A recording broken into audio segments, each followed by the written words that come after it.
So tell me what we got here. This is a spring pull lathe.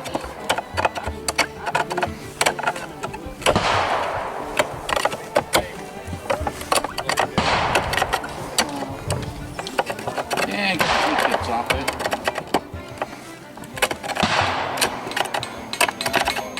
The design on this is actually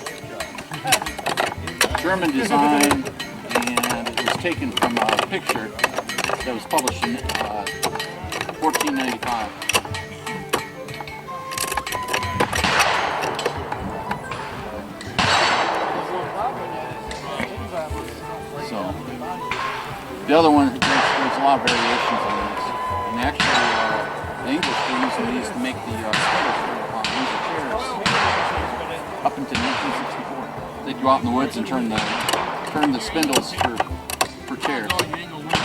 They'd use a design like this.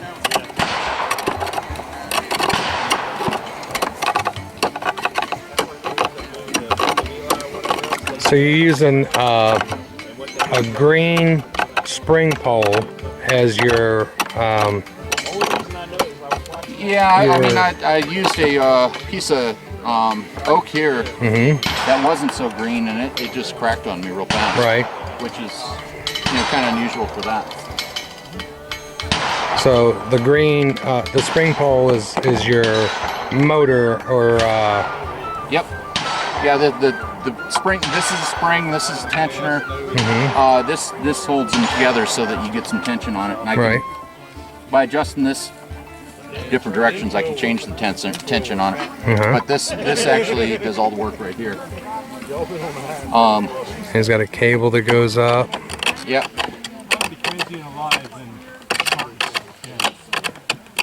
Comes down, and the cable's wrapped around the lathe, which is connected to his foot pedal.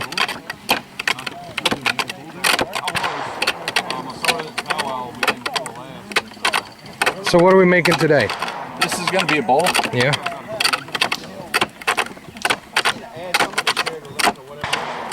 And what was your name, sir? Round. And what was your name? Joel. Joel? James. Yep. Are you affiliated with a group, or? I'm affiliated with several groups. Yeah. I don't know who lays claim to me. Right. But I'm part of the Tidewater Turners.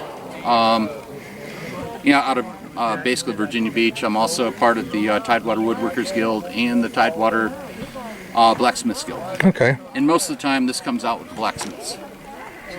So that's kind of where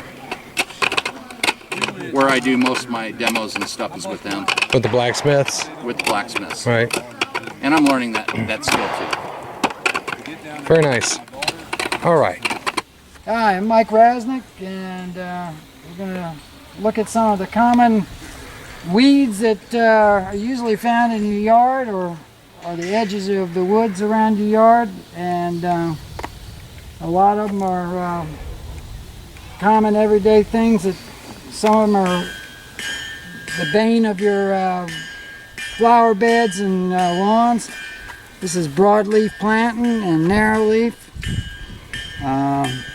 We were talking about they're both edible, the leaves themselves, and they're both good as a use for make a poultice and for bee stings. Just chew a little bit of the leaf and put it on a bee sting or a wasp, and it's very very effective.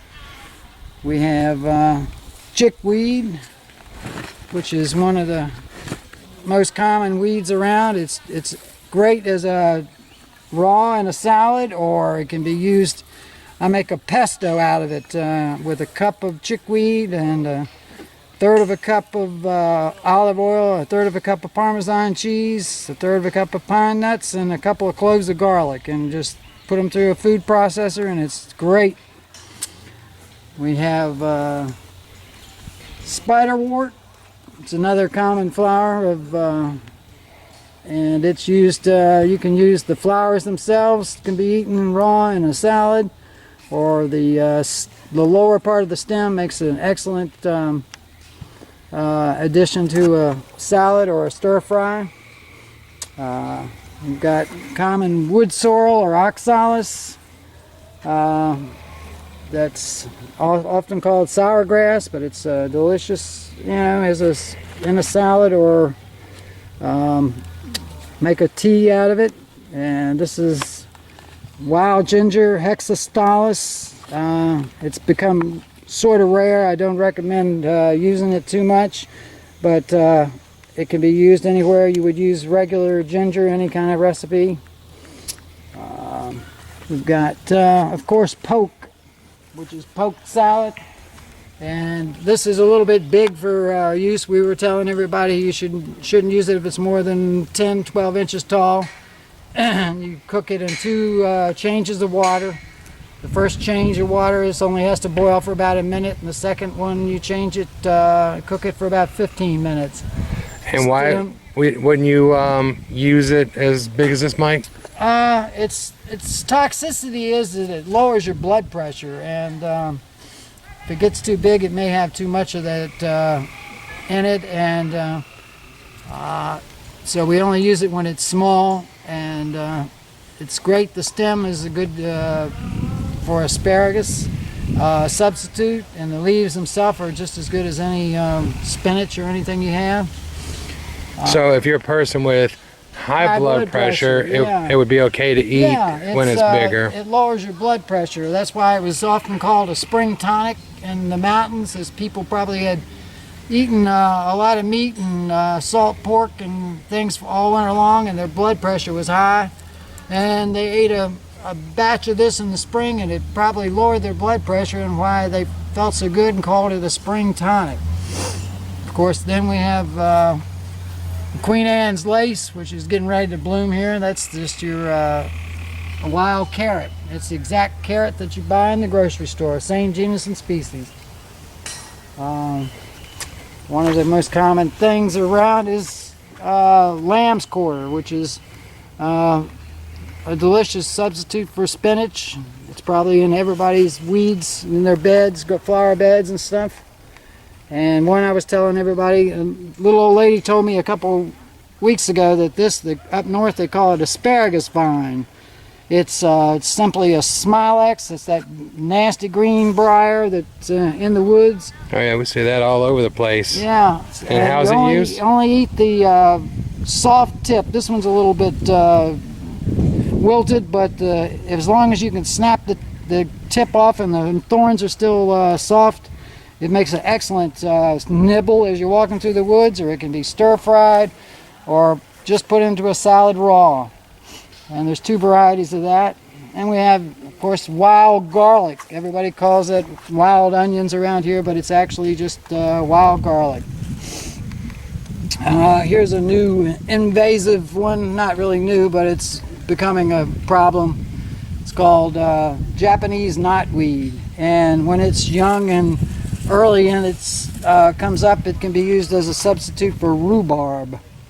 It's very, very tart. It has the oxal acid in it. The stem or the root? The stem itself, as it comes up in the spring, and it has it looks like an asparagus shoot. The leaves are not even open, and you just cut it off when it's about 8-10 inches tall, and it's delicious as a substitute for rhubarb. And we have this one is commonly called Indian cucumber root. It's been some areas it's still very common, but around here it's been over collected or just not that common to start with. But it's the root, it tastes so much like cucumber you can't believe it. It's just absolutely amazing. This is the common daylily that you find by the truckload on the side of the roads. It has a edible root system that looks like peanuts. They have to be scrubbed, washed, and they can be cooked pretty much any way that you would potatoes. Very starchy. Then you can eat the lower 3 or 4 inches of the stem. can be peeled back and blanched, and it can be eaten raw or thrown into a stir fry or something like that. It's very good. Then the flowers themselves, as they come up, the flowers themselves will come up on a tall stem. You can eat the unopened flower heads or flower buds, and they're sort of like green beans, or even resemble green beans. And then the open flower can be dipped or stir fried, I mean not stir fried, but batter dipped and deep fried, and it's delicious. Then the flowers can be dried, and actually dried and powdered, and can be put into soups and stuff in the winter, and it'll thicken the soup. So that's another use of that one. And we were talking about sassafras. The root of it, of course, is was the source of root beer, or one of the plants that were called root beer, and we still can make a good tea out of that. And the leaves on it can be dried and ground into powder, and that's where gumbo filet, or filet gumbo, this is the filet that you buy actually just in the grocery store, is nothing but the dried leaves of the sassafras. Huh, that's a new one on me. So As if I don't see a lot of this isn't a new one on me. We have Jerusalem artichoke over here. I just gave somebody half of the pot of those, but they have a beautiful starchy tuber that, and it actually grows into an 8 or 10 foot tall sunflower. It's in the sunflower family, and has an excellent root on there. And they are very invasive though, so if you plant them, keep them where they can be controlled. And that's about it for the common stuff. Appreciate it. Mm-hmm. So, What we got at we got the cactus, which is common in my area, and simply just break off a pad or a leaf, and wear some leather gloves, and run it through a fire. You can do it on your gas stove, or use a blowtorch or whatever, and burn off all the spines. And then simply slice it up as you would green beans or something like that. It's very mucilaginous. It's sort of like okra, and it'll thicken a stir fry or a soup. And but it's very, very effective. It can be pickled. It's commonly found in most grocery stores nowadays as a pickled cactus. This is one of the common sorrels. It's called it's lance leaf sorrel, or sheep sorrel, and the kids love this. They call it, a lot of them chew on it, call it warheads. And that's about all I got right now for the So on that one, you can just eat the leaves raw, just like it is? Yeah, you can eat it raw, or throw it in a salad, or or they can be cooked and throw it in a stir fry as a good tart addition to a salad or anything like that, for a little acid. Okay. Then the stuff we got down here isn't as common. Yeah, we've got some, very uncommon. They're not really an edible or medicinal. Well, they are medicinal in some ways, but not that your normal person's going to use it. This is Sarracenia flava, the yellow pitcher plant. It's one of the carnivorous plants. They actually produce a narcotic that's being used now for treatment of pain and sports injuries, as I understand. And the insect goes down the tubular leaf and becomes inebriated somewhat, and can't fly, so it tries to crawl out. But the leaves have a hair that points straight down, and eventually the insect becomes exhausted, falls down into the digestive juices that are held in the leaves. And they actually have a little umbrella that keeps the digestive juices from being diluted too much by the rain. And down here we have Gulpthera. It's a common tea berry. It used to be Clark's tea berry gum is is used to be a common flavor when I was a kid, and I understand they still make it, but I haven't seen it for quite a while. All right. All right, That'll Mike. probably do it. Thanks a lot. I appreciate it. Yeah, it's cool. Hi, Victoria. So, tell us what you're doing here. Making some soap. Making soap? Yep.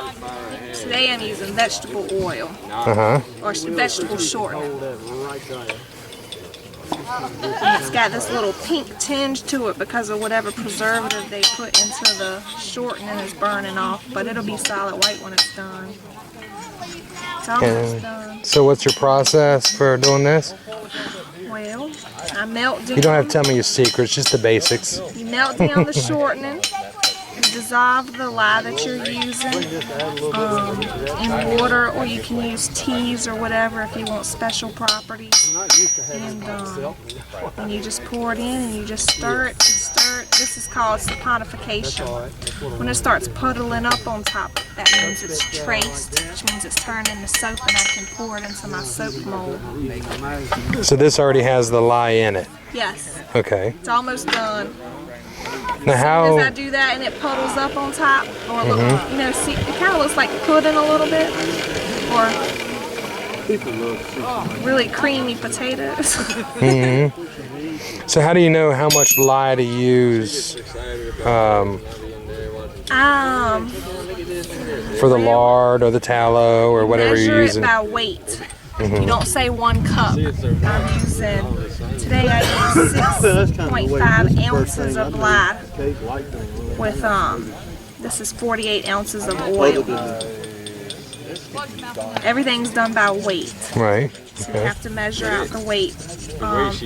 Each oil is called a sap number, and you can calculate that sap number to see how much lye you need for that particular oil or fat to turn into soap.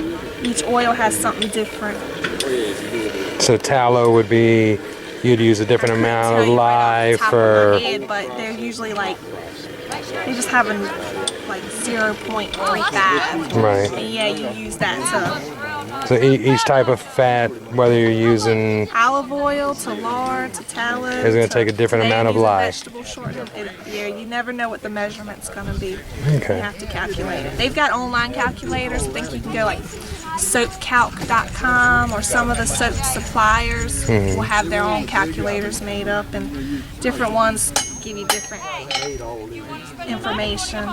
Like one of them will tell you how cleansing it's going to be or how moisturizing it's going to be. If you're making a specialty bar, like if you have dry skin and you want something real moisturizing, I'd use that to find out how much to make it a real moisturizing bar. Okay. Thank you very much. It's done now, see? It's done? Yeah, you see how it puddles up like that? Oh, okay. So like when you use your spoon and pull it up, it stays It's up. called trace because it leaves a little trace. Okay. This will be a medium trace. If I was going to make really fancy designs, you know, like different colors and stuff, I'd make it be a light trace.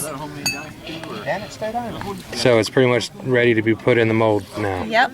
Okay. And this is going to take a couple of weeks for it to be ready. Takes a couple of weeks Yeah, for it for to it be to ready? dry out and cure. You want the pH level to lower. You want it to dry up so it's a real hard bar. If you waited for it to just solidify and then use it, it's going to be kind of harsh, and it'll just dissolve. You know, get real mushy. Be a waste of soap. Okay. Good to know. Thank you very much. You're welcome.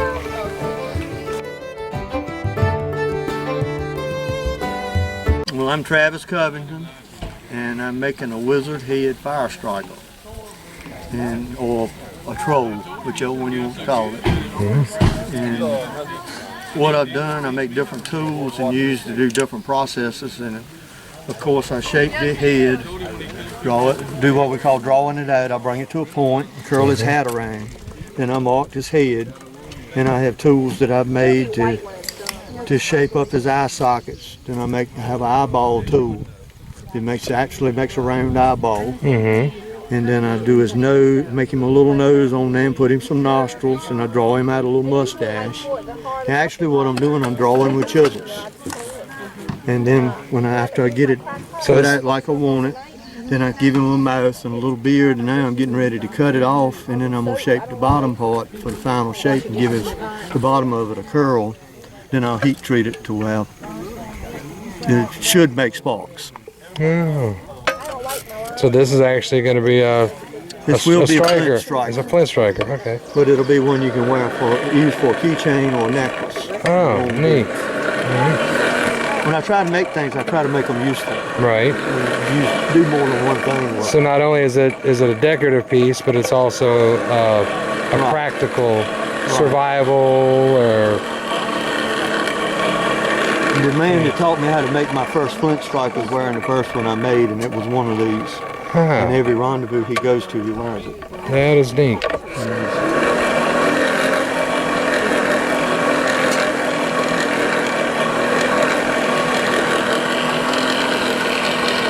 You got a pretty nice forge set up here. I built this in 2004. A good friend of mine that runs the Blacksmith supply had the blower and sold it to me very inexpensively.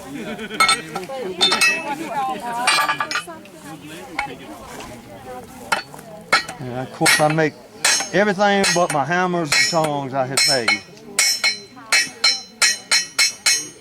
All these chisels and everything I've made, all of them, especially for doing this stuff. Alright, we'll put them all up on our group on Facebook. I seen you taking pictures yesterday. Main point is not to get it too hot. If you get it the way it's sparkling, you burn it up. It's too late. And with tool steel like this, which what this is an old valve spring. I'm recycling. Okay. But with steel like this, if you try to work it too cold, it'll break it. Or if you work it too hot, it'll burn it up. So you got a fine line in between that you can work it. And you judge that by color?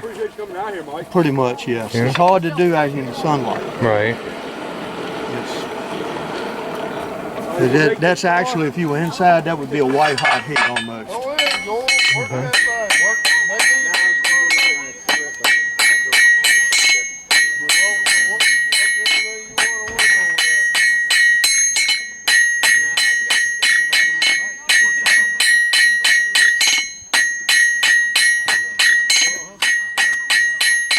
I need to get some more heat. It's done got too cold. If I keep beating it like that, it'll break it.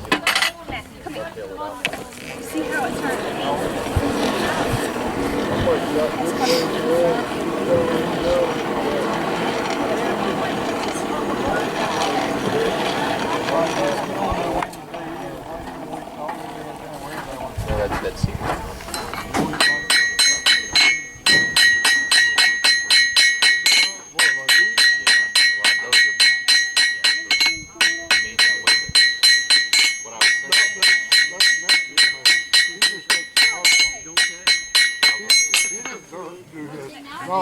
Vines grew in the I have my scale and I forgot the calculation.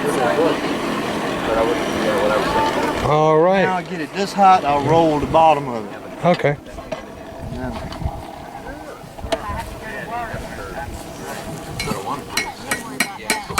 A lot of people roll them all the way on the anvil. I like to just start it a little bit and then do it freehand.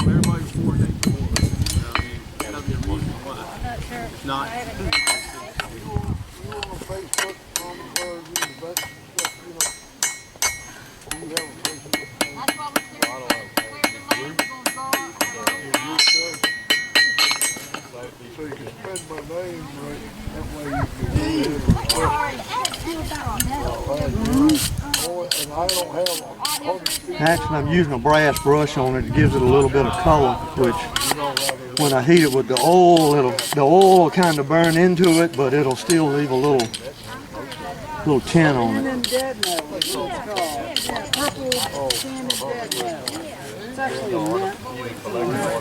Two more steps to do. I need to curl him around a little bit and then drop him in some oil. I heat it to, should be non-magnetic. I'm kind of going by color. I don't have a magnet handy. So.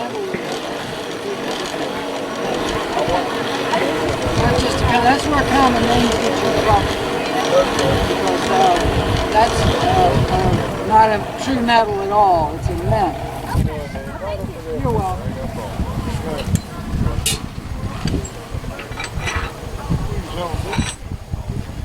Shots. Yeah, we're talking about. One more heat.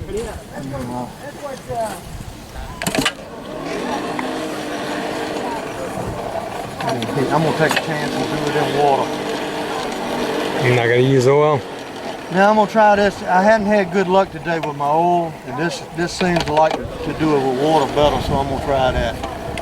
Most you can do is break it.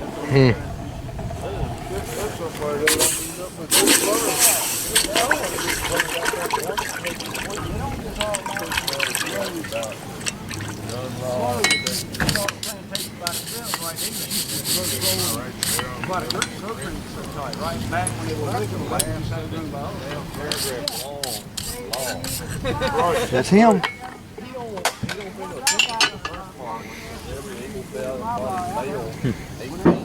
And then neat looking. And that's the little brother to him.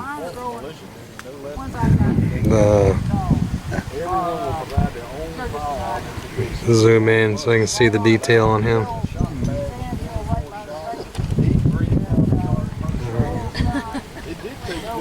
Alright, that's a broom. Right.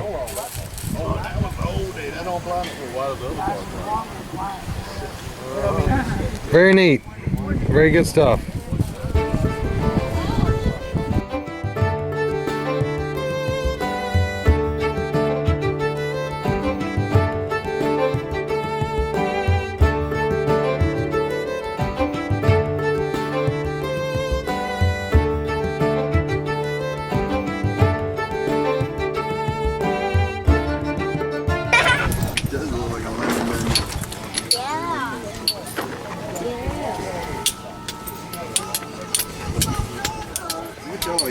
Hey guys, this is Stan Pierce's setup. Mike Collins' setup. Well, I mean the whole setup itself, the whole tent. This side is Mike's setup. That's right. Okay. And they're flint napping. See some of their stuff. This is different arrowheads, spearheads. I always do it when I'm coming to the end. I even have my fingers on the end though too. Can't you make a piece off? And this is Mike.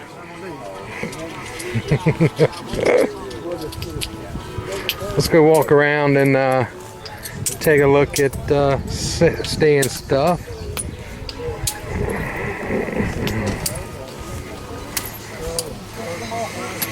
He's got some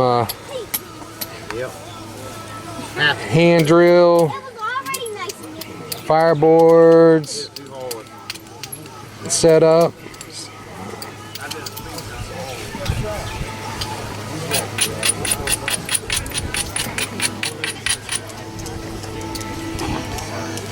Some of Stan's work there. And Mike's over there working on a piece right now. What are you working on, Mike? Don't know yet. You don't know to the knife blade, but I just broke it. Here's the tip. So now the stone's telling you what it wants to be, huh? Exactly. Now I'm just gonna make a point out of it. Yeah. This will make a perfect.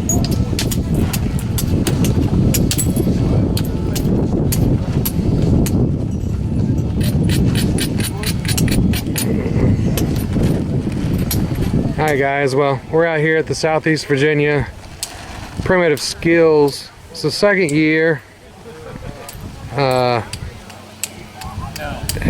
actually I should have been filming sooner because it's about to start pouring down on us.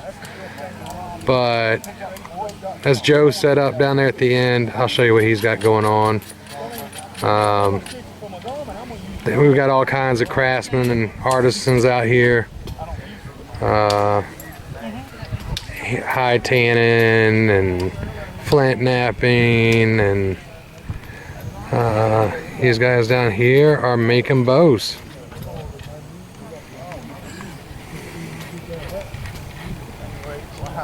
Take it, put it across the shoulder.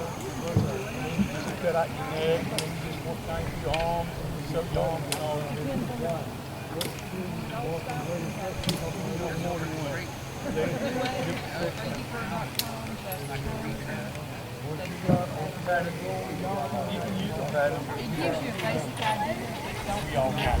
They got a beautiful deer hide they're working on here, or were working on earlier.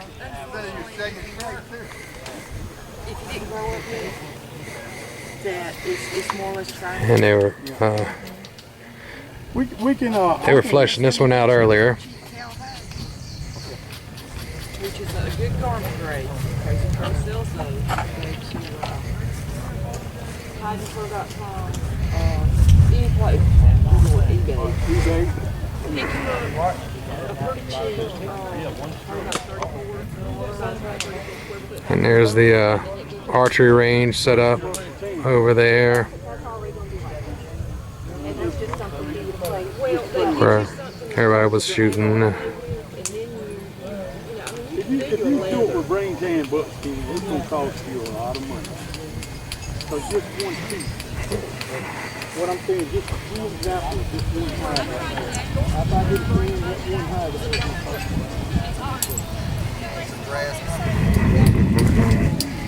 Just walk along and kind of give you guys a look. This is the second. I just looked at it right now. It's getting ready to bomb.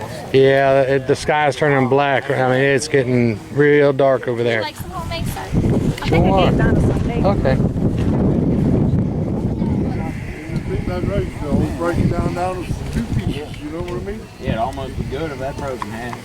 Yeah, that's right. Do you hold it with your opposite hand that you use? It's a coonskin So cat. Yeah. if I'm right I use the rock, and I'm right-handed, and the rock is in my right hand. It's too small And you for just- adults. I mean, I hold. Yeah, you got it. That's why You're I right-handed, question right? down, because if Yeah, it's like- big for adults, I'd have to turn it on. Instead, you know, try to Walking sticks. that's a real cool shit. Ain't no stuffed animal fur, you know. You can drive over it, just watch out for them septic No, I'm going to take the tent down. Oh, okay. Looks like Joe's packing stuff up, trying to get out of here. Joe had some traps set up right here, showing the kids. Twitch up traps, you know, snares. He doesn't have them set up right now, but he's still got them sitting here. I don't know if the camera's picking us up. It's, yeah, that's good. He's got his white truck behind it. A net that he's working on. You got to go all the way through Wakefield. So you use the rock to bear down? Did you say I want to go with you? Well, yeah. Oh, I thought you were talking to her. She said I want to go home. Use that, you have so Oh, much did she say that? Yeah. Use this, it You wanna go limits so much. Hey, Daddy. That's it. You just barely put down, you know, lock your wrist in, put down just That's enough the part I pressure have to problems get with. start building up dust and a little bit of smoke. And then once you start getting enough dust and smoke, then just a little bit more pressure and increase your speed. And then when the smoke starts rolling, just freaking get at it. You can't go no more. Hardcore's getting all this together. Yeah. Yes, Journey. I want to go home. That's fine. No. Not at all. Joe's got a bird's nest Here in the set up right there. If Mom brings you down here. It's over at noon tomorrow, right? Yeah. That's why I didn't think anybody was coming out tomorrow. Actually, if you get by Well, we got about 7 o'clock, a lot of people are coming. then it's just kind of like drizzle the rest of the Yeah. A lot of people are staying tonight, regardless of the weather. Well, can I stay here, Mommy? Journey, it's gonna. Not as easy as it looks, is it, James? That's gonna be bad. Retired A lot of lightning. I Lot of don't rain. eat that. What? Mommy. What? Daddy's trying to make fire. Shot? I mean, it's a possibility. What, Mommy? Can you die if you got shot? I'm not going to get struck by electricity. What, Daddy? If you're in the woods journey, the likelihood of you getting shocked is slim to none. I'm right there with you. Hey, James. Lighter. Actually, it ain't that bad. But there's clear right on the side of it. Say hey, Joe. Invite y'all. Say hi, say goodbye. See ya. See you later. Almost going home. Carly, you gonna be able to get